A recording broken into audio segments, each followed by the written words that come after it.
Hi. I've noticed as I've been listening to some of your orals that pronunciation is a little bit of an issue.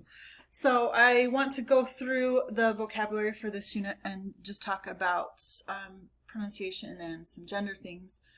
I'm going to use Quizlet to do this. Keep in mind if you're doing Quizlet, if you go to flashcards,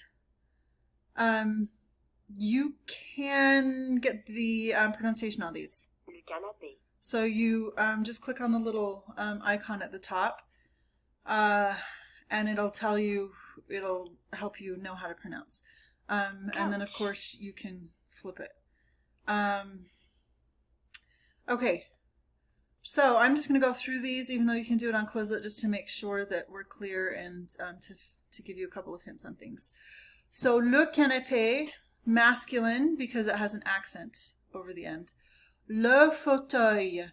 Think about photo, and instead of saying O at the end, say oi. So it's kind of like faux and toy.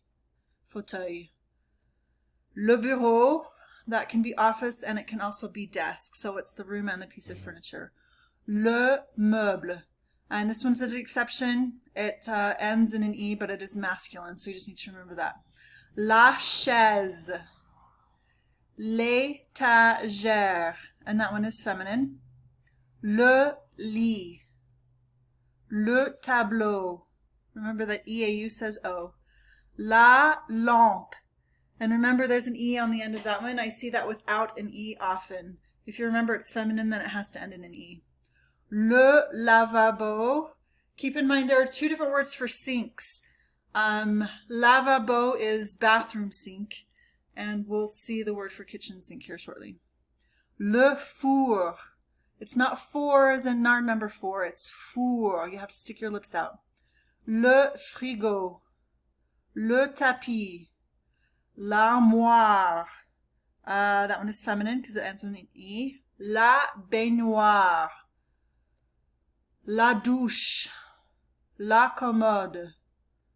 La table de nuit. The main noun here is table. We're talking about a table. We're not talking about a night. So literally it means night table. So this is what makes it feminine, is table. Le micro-ondes. Masculine. And it ends in an S. Really the actual word for microwave in French is le four à micro-ondes, which is the microwave oven. But they shorten it. But remember it's masculine and it has to have an S on it because it's more than one wave, microwave going on in there. L'évier, that is your kitchen sink, and that is masculine, no E on the end. La cuisinière. Don't forget the accent grave over the second to last E. And that is all for that set.